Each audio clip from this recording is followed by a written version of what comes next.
Sunod, Buhat Kapitulo 2, versikulo 38, ningon si San Pedro, busa paginulsol kamo o pagpabunyag, busa paginulsol kamo o pasayloran yung masara o pagpabunyag kamo sa ngalan ni Kristo. So, matod pa ni San Pedro sa Buhat Kapitulo 2, versikulo 38, na kinahanglan katong bunyagan, katong kabalo na maginulsol. Dili siya nga teksto, retirado ni sa mga dagko nga wa kay bunyag. Kinahanglan sila kay nulsulon, una sila bunyagan. Pero wala ko din nagpasabot na walay labot ang bata. Apil ba ang bata sa bunyag? Apil. Atong kasahon, ang San Mateo, Kapitulo 28, versikulo 19. Unsa may gingon ni Kristo? Atong basahon. Gingon si Jesus, gihatag kanako ang kanang sa langit ug sa yuta. Busa panglakaw kamo ngadto sa tanang katawhan sa tibok kalibutan, ug himuha sila ako matinunan, ug bunyati sila sa ngalan samahan sa Anak o sa Espiritu Santo. Unsa gingon ni Kristo? Panlakaw kamo kinsa gisugo ang simbahan. Unsa tuyo nganong gipalakaw ni Kristo ang simbahan sa tibok kalibutan? Ang tuyo ni Kristo aron ang tanang tawo mahimong iyang mga tinunan sumusunod. Karon, apil ba ang bata nini? Naturalmente apil. Ngano man kay ang bata tao ba na? Ang ingon ni Kristo, panlakaw kamo nga gusto na katawan sa tibok kalibutan o gimuha silang akong mga tinunan. So gusto ni Jesus ang tanang katawan sa tibok kalibutan mahimong iyang mga Kristiyanos o sumusunod o iyang tinunan. Apil ba ang bata? Apil kay ningon si Kristo ang tanang tao. Kinahanglan mahimong iyang mga tinunan. Nya sa usa paagi mahimong tinunan ng tao. Bunyagi sila sa ngalan samahan sa Anak o sa Espiritu Santo. Karon, ang bata wa may diisgutan diri nga ang bata o apil. So pag ingon ni Kristo nga ang tanang tao bunyagan, apil ang bata kay ang bata sa matod pa ni Kristo sa Juan Kapitulo 3 versikulo 6, ang gianak og tao, tao usab. So ang bata kay gianak man ng tao, apil na sa sugo ni Kristo nga ang tanang tao bunyagan aron mahimong iyang tinunan. So mo na ito sa imong pangutana. Ang ikaduhang pangutana bro, anong di ba ni lubog sa tubig? So salamat igsuan. Dili sa Biblia wala gyud kay mabasa na dunay gibunyagan nga gituslop sa tubig. Di man walay mabasa nga kadtong gibunyagan ni Juan o gibunyagan sa mga apostoles gituslop sa tubig. Doon na kay mabasa sa San Juan Kapitulo o San Mateo Kapitulo 3 versikulo 16 ningon ito. Human kabunyag ni si Jesus ni Juan magbubunyag ni hawas siya sa tubig. So ang pulong hawas wala na nagpasabot na dito slop.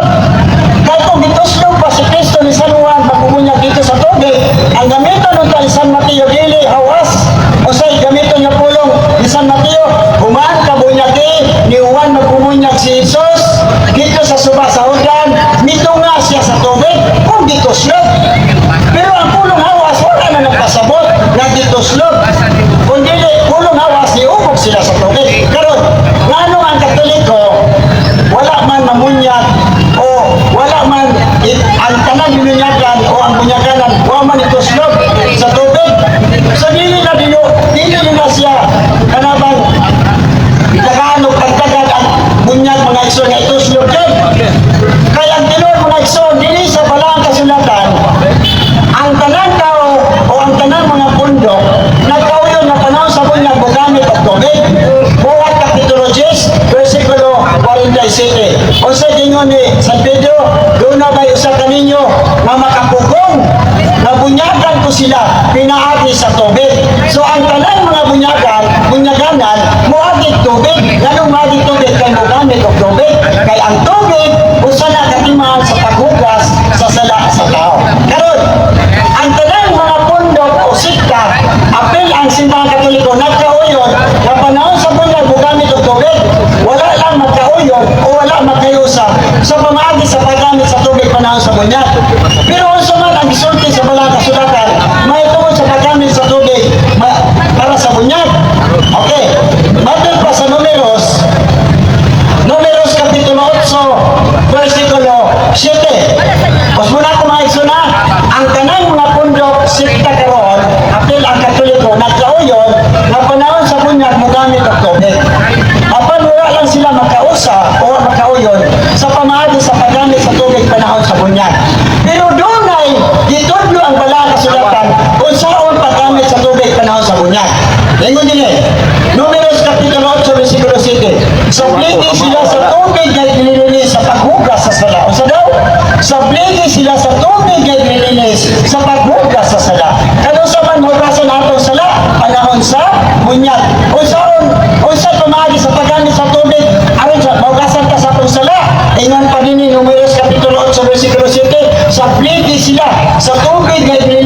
sa pagbukas sa sala. So sublet.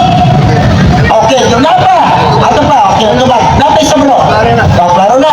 Napay sa bro. So, okay, bravo. Napay sa bro. Lasa bro ha. Okay. Okay. Di, anak ko bro.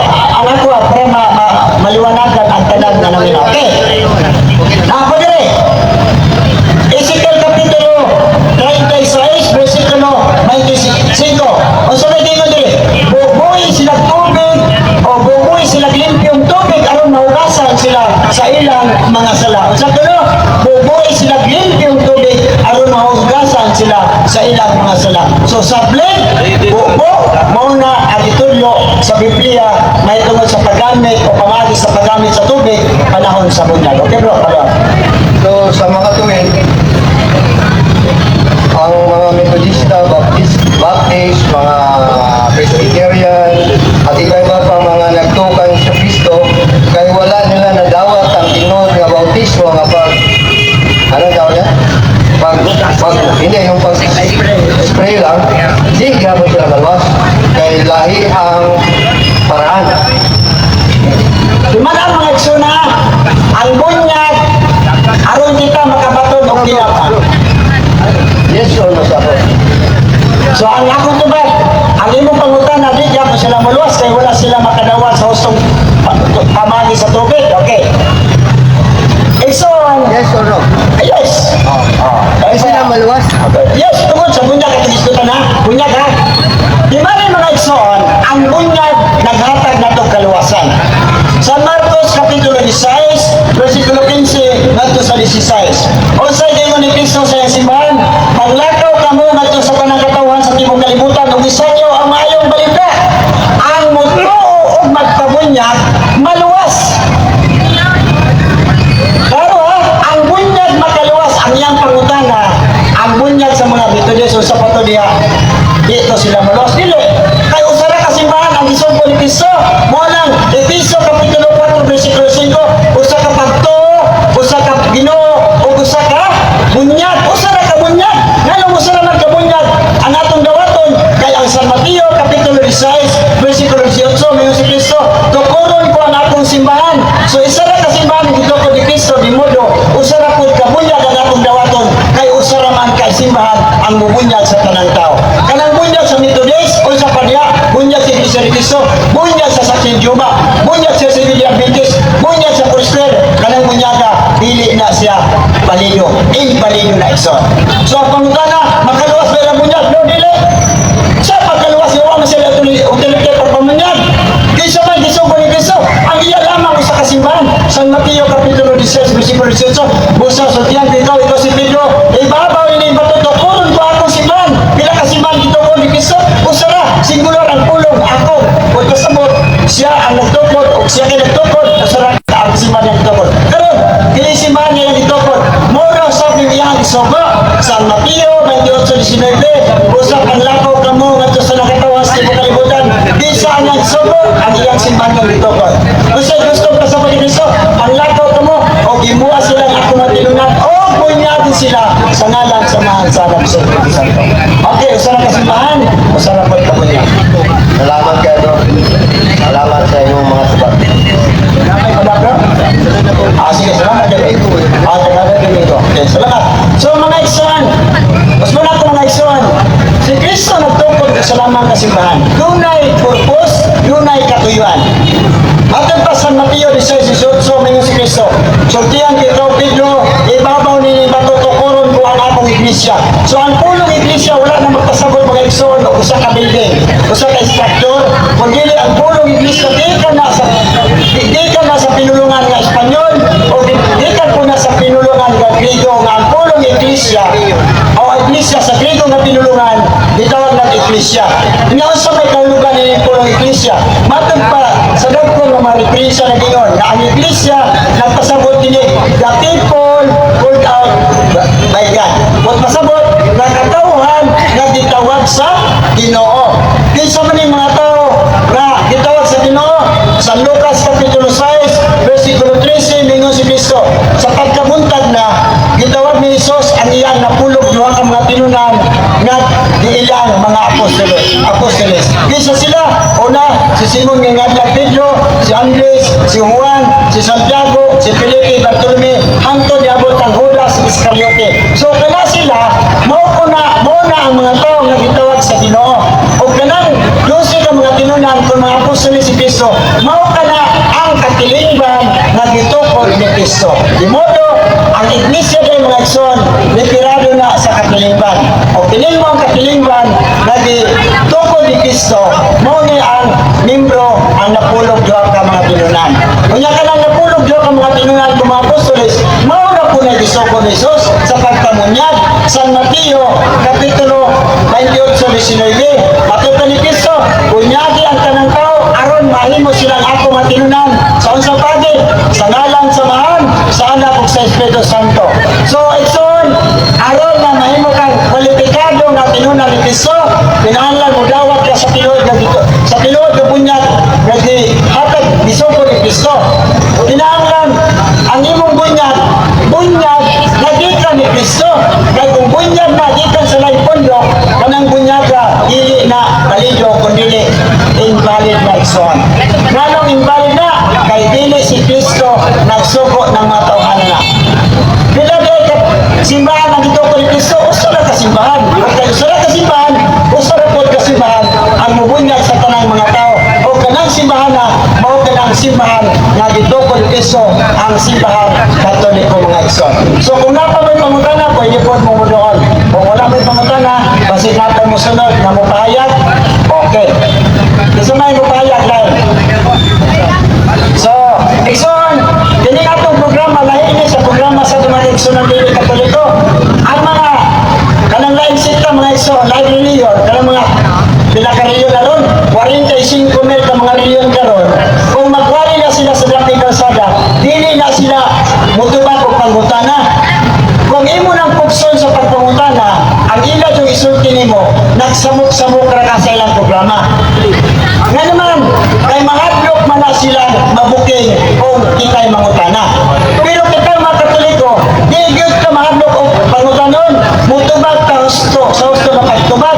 Di po ka mahadlok, na dunay mga tao mangutana.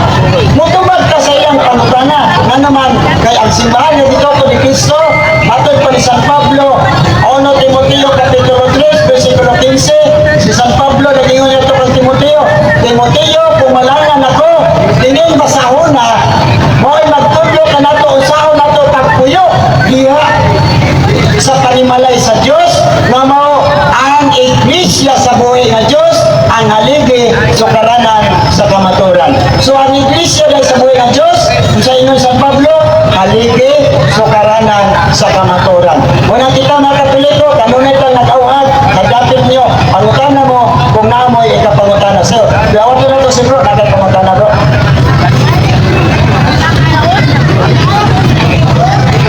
Ang gabi sa tanan, no?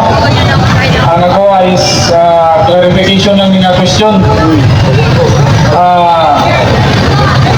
Kung sa ikalahian sa Orthodox o sa Roman Catholic Church, ay matubag mo na yung follow-up na question. So, unsay kalahian sa Orthodox o sa Roman Catholic Church? Ang kalahian una, founder. Ang founder sa Roman Catholic Church mo si Kristo. Ikadua, ang Orthodox hindi na sila motoo sa Santo Papa. Samantala, ang Roman Catholic Church is nagpadayon sa pagsunod sa Santo Papa na mao ang unang dipilo ni Kristo si San Pedro. Di ka ni San Pedro hangtod karon namatay 266 ng mga lideres sa maong mundo ka dito ko ni Kristo. Ang Orthodox wala man sila leader. O na nga, sunod, ang Orthodox sila, ang ilaha, na obispo, dunay asawa. Ang ilang pari dunay asawa. Samantala, ang pari ni Kristo, walay asawa. San Mateo, kapitulo 19, versikulo 12. Ay bro, mali. Ako ito ba bro? Napagutan na pala po. Unsay sunod nga kanang rason, kalahian sa simbahan Katoliko sa Orthodox, ang ilahang obispo na ay asawa. Ang ilahang pare na ay asawa. Ang Kristo wala asawa. Kay mao ni ang pagtulunan ni Kristo. San Mateo kapitulo 19 versikulo 12 yun siya. Kay may nagkalain-lain katarungan nganong dili makahimo sa pagminyo ang ubang tao. Ang uban dili makaminyo kay kapuy na silang daan. May uban Kay ubang tao sa bili makahimo sa pagminyo kay gikapnan sila sa ubang tao, sa mga tao. Matod pa. O ang uban voluntaryo nga dili magminyo aron mas makapangalagad sila sa Dios. Sabta kini kung makasabot ka. Usa daw ang uban dili makahimo o voluntaryo nga dili magminyo aron mas makapangalagad sila sa dinarian sa Dios. Sabta kini kung makasabot ka. So ang hinungdan nganong ang pare sa Katoliko dili minyo tungod kay mas nindot ang dili minyo nga mga lagad sa Ginoo kay mapokus ang iyang una-una ngadto sa Ginoo. Matud pa ni San Pablo 1 Corinto kapitulo 7 versikulo 32. Ato basa last nga teksto bro, unya follow up ng duha. Okay. 1 Corinto kapitulo 7 versikulo 34. Lingon San Pablo. Manong dili ninyo ang pare sa Katoliko. Buot ko nga matalikay kamo sa kabalaka. Ang tao nga dili ninyo magtagad sa buhat sa Ginoo kay maningkamot man siya sa pagpahimo sa Ginoo. Apan ang tao nga ninyo magkapuliti sa kalibutanong mga butang kay buot siya makapahimo siya asawa busa mabahin ang iyang una-una. So kung ninyo ka magalagad ka sa Ginoo, mabahin mo una-una. Kay ang imong pagtagad imong asawa man, kay gusto man ka makapahimo sa imong asawa. Pero kung nagalagad ka sa Ginoo, unya ulitaw ka, gusto ka nga makapahimo sa Ginoo. Klaro kayo na nganong dili. Para ang nganong dili ninyo ang Pares Katoliko. Si San Pablo pare, pare ba pare? Roma kapitulo 15 bersikulo 16. Sunod. Si San Pablo dili ninyo. 1 Corinto 7 versikulo 8. Okay. Salamat sa mga tubag. Ang palang question ako, asa yung una na-establish ang Orthodox ba o ang Roman Catholic Church? So kanang Orthodox kanito usara na sila sa Roman Catholic Church. Kanang Katoliko usara na. Ang nakadifrensya lang kay sabihan gisugo na sila pagsangyaw sa mga balita na at ang usa to sa east, ang usa to sa west. Ug ang west bato bro, mao to'y nagpadayon ang west. Oh. Mana ang Roman Catholic? Ang west mo na nagpadayon pagsunod diya sa pagtulungan ni Kristo. Ang east mo na nibiya sa Katoliko o sa Roman Catholic Church. So ang imong pangutana, asa may una natukod ang Roman Catholic Church o kanang Orthodox? Usara na sila kadto. Usara pero nabuwag sila tungod sa ilang pagsangyaw sa mga balita. Ang problema kay ang usa ni namutuo o Santo Papa, ang usa nagpadayon sa pagpasilong sa gahom sa Santo Papa nga mo'y gipili ni Kristo. Salamat sa tubag. Balik ta sa bautismo. Ang Orthodox o ang Roman Catholic Church, pareho ra ba sila o gamit Santissima Trinidad? Ang ilang kuan sa ngalan samahan sa anak o sa Espiritu Santo. And then, pareho ra ba sila o kanang kumbaga qualification sa pag-baptism o sa kanang practice. Baptism. Practice sa baptism. O valid ba ang bautismo sa Orthodox Church kay Santissima Trinidad mo ka ang gigamit? Dili lang kay ang Orthodox Church ang balido, gidawat sa simbahan ng balido. Apil na kani ang Seventh-day Adventist Church, apil na yung CCP, o aguban pa nga nagdawat o nagtuo Santissima Trinidad. Ang pagpamunyag sa ngalan sa mga sarap sa Espiritu Santo, gidawat na sa simbahan Romano Katoliko. Pero wala gidawat ilang pundok na mo'y ginoon. Ang ilaharan, kanang kamali sa pagbunyag, kay Pobre Sogo ni Cristo, bunyagi sila sa ngalan sa mga sa anak o sa Espiritu Santo. Mao na kung magninyo ang Seventh-day Adventist Church, ang uban pa na kaduna magulay 8 ka simbahan, nako i-record diri. Ay 8 ka simbahan na gidawat ang ilang kanang sana. Malido ang ilang bunyag kung ang ilang bunyag sa ngalan samahan sa anak o sa Espiritu Santo. So mo na sa ato magro. Salamat sa imong tubag. So, i-clarify lang ako itong imong tubag kaganina sa una ka nangatana. Namapad mo nga ang bunyag o ang baptismo bautismo sa laing pundok na bisag ang gamit sa Santisima Trinidad, Amahan, Anak ug Espiritu Santo, matod nimo imbalido. Karon ang tubag nimo karon gidawat kana. Gidawat kana ang bautismo nila. Okay, karon na parang sundan. Oh. So ay lang lain sa kanila. So karon imuhang na konfirma karon nga gidawat na siya sa tungod sa itong legal. O una siya. So karon gusto ba nga or imuhang na bang konfirma nga gusto or gidawat tong giingon nimo gaina nga invalido. Karon valid naman diay. So, salamat. Ang kaganina, ang iskutan kaganina, ang pagtuo, matod pa, mabunyag, o paginulsol. Ang akong tumagato iksoon, kung kanang bunyag, nagdidawat sa tao, alam na itong nadagto, nadagko nga ginulsol, mamuti ang pangutana. Balido ba to? Akong dito ba nga dili? Invalido to. Nga naman, kaya nilahan, pagbunyag, tinahanlan pa mga tayo sulon. Una, bunyagan. Samantala, ang ilang gusto pasabot nga, ang Katoliko, mamunyag ang bata. Nga naman mamunyag ang bata, gusto nila, nakatulong na tao na magpabunyag, mag-inulsol.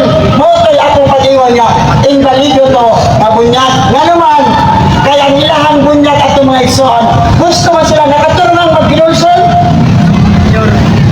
Mga dagko, away labot ang gagmay sa bunyag ni Kristo. Bunyag mas tanan, bunyagi sila. Ang tanan tao sa kalibutan bunyagan. So kung maura ninyong pilion, dili na may kabong balido. May mo nang invalido. Kaya ang sugo ni Kristo, ang tanan tao kinahanglan man, may mo yung tinunan. So pagi, bunyagi sila sa ngalan sa man o sa anak. So apil ang bata niya ng maong bunyag. Muna ito patagalis pangtan. Pero ang imo pangutan is sa Trinitarian, itawag na tungod na sa grasya o gugma sa simbahan. Kaya kung ang simbahan mo kay labot, wakikinay mo. Pero kung mo kay ang simbahan, kita ko naman itis sa authority, ang imong idinisiyuta, dili sa langit, ang imong itugot inisiyuta, itugot sa langit. So itugot mo sa simbahan, nga kanang bunyag yung nadawat, Trinitarian, busa, gidawat na sa simbahan. Kung gidawat sa simbahan, gidawat ko na sa Ginoo. Kaya ang simbahan, yun ang may kagahuman. So, kaya yun ang may kagahuman ng simbahan, ginamit ang gahom, nagyatag sa simbahan, busa ang simbahan, gidawat sa mga Trinitarian. Salamat sa mong tubag. Matod sa sumala sa akong nahibalan, adunay tulog ka practicing ang tulog ka practice ang Christian kabahin sa bautismo. Itawag ko ka fusion, immersion o kanang sprinkling. So, kining tulo ba nga pag-practice gilawat dinhi sa Romano Katoliko o ilahan hindi wala nila gidawat ang tanan ang tulo ka klase sa bautismo. Pero uyon ko nga tubig hapon ang gigamit ang pag-practice lang, sprinkling, immersion o kanang ligo. Bo. Okay, so, eksoon, ang simbahan Katoliko, wala mayon nga hindi dawato ng pagbunyag ng ito slog. Dawat na, kaya importante nga magamit ang tubig. Diba niya? Kung dito slog man, o di-spray, o kanang bisik-bisikan, o gibubuan, balik na sa simbahan Katoliko. Pero di man o kanang tulo, balik, importante lang ang tulo ka, ang igamit ni Kristo na Trinitarian. Bunyagi sila sa ngalan sa mga sana sa Espiritu Santo. Okay. Di ba na ito, ang bunyag, dili na paghugas sa sala, ay dili paghugas sa bulay sa tao, kung dili paghugas sa sala. Matod pa ni San Pedro, sa iyang sulat ni San Pedro, at basahan na. Ngayon dire, 1 Pedro, Kapitulo, Buling. okay. 1 Pedro, Kapitulo 2, ngayon dire, 19, okay, dara. 20, 21 o 22. Ngayon siya. Dito sa 20 o 23. Wala. 1 Pedro Kapitulo 2, versikulo 22, ngadto sa 23. Wala siya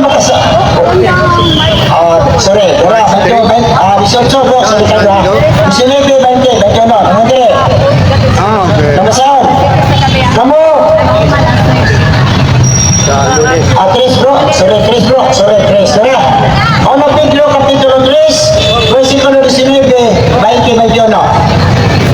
Mao kini ang mga espiritu sa mga tao na misutil sa Diyos samtang siya mapailugon nga naggulat kanila. Sa diha nga si Noe nagimog arka, walo lamang katawo ang misulod sa arka ug naluwas pinaagi sa tubig na nagkaulugan og bunyag. Ingon dire, kuman. Nagulat ko kini sa bunyag nga karon nagluwas kaninyo dili pinagi sa paghugas sa buling sa inyong lawas o dili sa paghugas sa inyong mga konsensya. So ang bunyag mga igsoon, dili na kinahanglan ito slog pa. Naman, kay ang bunyag dili man na paghugas sa buling sa itong lawas, kundi ang bunyag paghugas na sa buling sa atong konsensya. But pasabot, paghugas na sa atong sala. So kung imo ng bunyagan ito slog, naroon na ninyo. Approve na sa simbahan. Pero wala pa magpasabot na ang gustong bunyag o ang pamahagi, ang gusto sa paggamit o ang gusto na pamahagi sa paggamit sa tuwing panahon sa bunyag. Tuslog na yun, muna sa'yo. Kaya ang Biblia nagpamatuon ba yan? Numeros Kapitulo 8, versikulo 7, sabliti sila sa tubig na iglilinis sa sala. Klaro? Sabliti sila sa tubig na iglilinis o paghugas sa sala. O sa daw, sablit. Ezekiel Kapitulo 36, versikulo 25, bubuhay sila limtong tubig aron mahugasan sila sa ilang mga sala. Nyakano sa man ta mahugasan sa itong sala? Pinaagi sa tubig. Nyakano sa man ta makadawat sa tubig aron mahugasan sa sala? Pinaagi sa bunyag. Kung saan pamaagi sa paggamit sa tubig pinang sa bunyag? Buo o wisil-wisil. Susto na siya. Pero kung ito slog na po na, pero gidawat na sa Katoliko. Kung slog man, buo, wisil-wisil, gidawat na, importante, ang Trinitarian yun. Pwede po na ito basahon ang sinuntian ni San Pablo sa unang Timoteo, Pwede. Kapitulo 3, Sige. versikulo 1 o 2. Sige, pwede na. Sige, pasalo. Sige. Ito basahon. Okay. Ito basahon ha. Ito yung sakto na bro ha. Ono Timoteo, Kapitulo 3, versikulo 1, ang hiling mga pangulo sa simbahan. Yun. Dinuod kini maong panultiho na. Ang nagtinguha nga mamahimong pangulo sa simbahan, nagtinguha og maayong buhat. Busa kinahanglan dili masaway ang pangulo sa simbahan o saray asawa. Maudyan, mapugnanon, sa kaugalingon, mahigugmaon, sa kalinaw, o mabiabihon, o maandigong motodlo. At ipadayon, Kristo. Kinahanglan dili siya palahubog o dili akatula. Ako lang pasabuti nga, sa lahing pinulungan ni San Pablo, ang kinahanglan nga bisya ko nangunay sa yung nangunguna sa simbahan, dapat may isang asawa. So sa ibang paano, so naniniwala ka doon sa dalawang mong kapitulo na sinabi ni Juan, pero hindi ka naman naniniwala dito sa First Timoteo nga naadyo siya asawa bago siya mangandoy na mahimong tuluhan sa simbahan. So yun lang sa akin, tapos si brother na. So si San Pablo wala di asawa oy. Si San Pablo nagawa kay bro ake. Ang ulo ko rin ay ang ulo ni Timoteo bro wala na magpasabot na siya ng asawa. Ang iyang advice ay siya bro. Maminaw ka itong karoon. Advice mo na San Pablo. Alam nga itong mga tao nga buot mamahimong pangulo sa iglesia kung simbahan. Katong mga tao nakisa may gisultianan ni. Katong mga pari nga nakatong pagka-Kristiyanos na gusto magpadayon na pangulo sa simbahan mo nang di-advise ni San Pablo na tinalang usay yung asawa di ka pwede magduha. Tinalang di ka palahubog, tinalang matigo kang mupantong sa iyong anak. Isa may gisultianan ni. Si San Pablo ba sayang ko kang nili? Isa na advice alam na itong mga tao na buot mamahimong pangulo. Isa sila katong mga pari nga nahimong Kristiyanos. Ang pasabutan na bro, pwede ka na yung asawa o pwede ko, sabi ni brother, kaya asawa yung Orthodox, yung Roman Catholic, pwedeng walang asawa, so pwedeng tama ang dalawa, yung Orthodox at saka yung Roman. Yun lang ibig sabihin. Salamat. Bro. So kung ang tulong na ni Kristo ay soon, dili na matama ang duha. Usa din matama. Usa man ang matama, itong sulti ni Kristo. Atong basaw na, muni ang tama, dili na pwede ng duha. Kaya yung si Kristo Cristo, San Mateo, Kapitulo 19, versikulo 12. Ang sabay kayo ni Cristo din eh. Kaya may nagkalain-lain mga katarungan, nanong dili makaminyo ang ubang mga tao. May dili kayo makahimo pagminyo, kay na tao nakapunang daan. Ang ubang dili makaminyo, kay ikapnan man sila sa ubang mga tao. O ang ubang dili makaminyo, tungod na sa kingharian sa langit. Siya nga makahimo sa dili pagminyo, padawatas siya nining akong sugo. Susugo ni Kristo, na kadtong gusto magalagad sa kingharian sa langit, kinahanglan dili ninyo. Kay matod pa ni Kristo, atong usmon, o ang uban dili makahimo pagminyo, tungod na sa kingharian sa langit. Siya nga makahimo sa dili pagminyo, padawatas siya nining akong itudlo. So pagtulunan ni Kristo, na kung gusto ka malagad sa kingharian sa langit, naturalmente dili ka magminyo. Kay matod pa sa Pablo, mabahin ang imong una-una.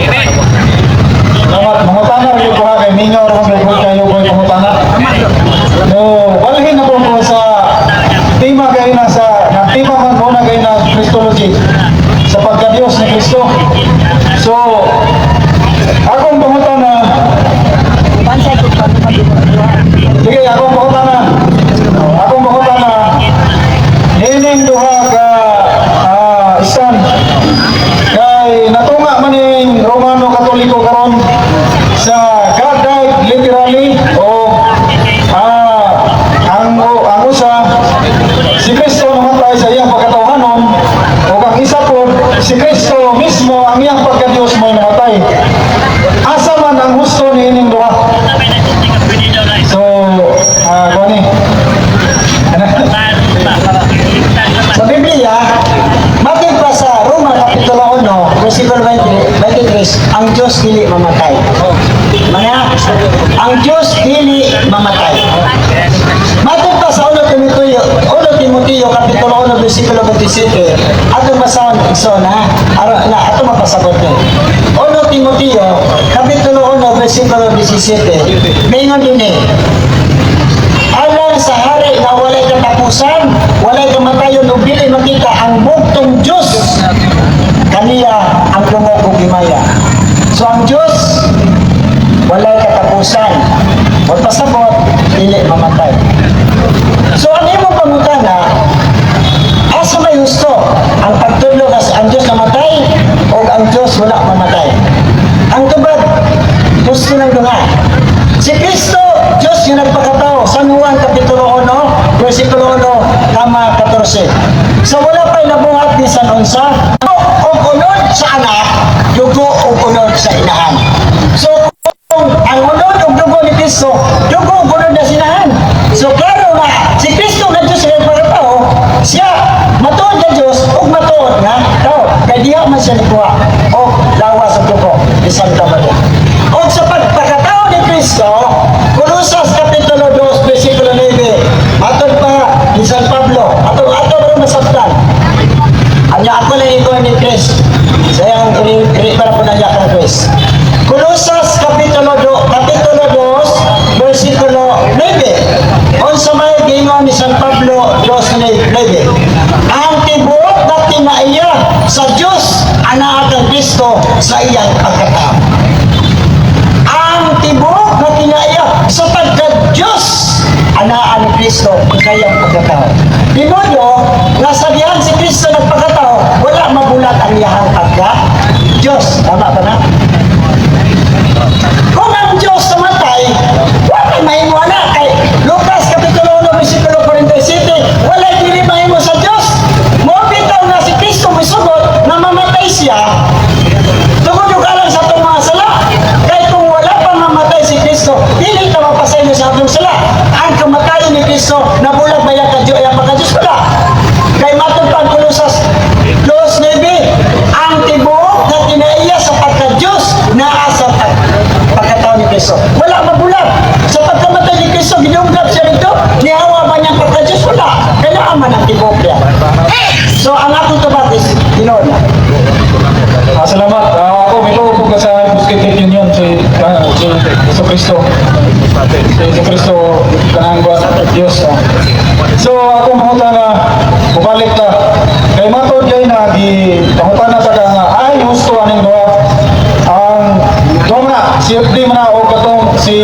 Sir RGC no. Oh. Naman na, this is PX, naman na sa kaning kuan. Stand. So, mato din mo nga gusto ang duha. Gusto ang duha. Ganang magdebate po man sila, kailangan po nila dialogo o discussion na gusto man din ang duha. So, pangutan na nila ko. Dini kay mag-argument na doon, may argument ka na ito po na kabahin kang si Sok Fernandez na kumatuod siya nga ang Diyos di yun mamatay. And then, samantalang na doon na yuban nga nagsulti nga ang Diyos mamatay. O, matod di mo nga gusto silang duha. And then, akong pangutan na nga ganong kinahanglan ko man sila mag-discuss or dialogo na gusto man din ng duha. So, ayaw ikalain ako pangutan na Salamat din niya na. para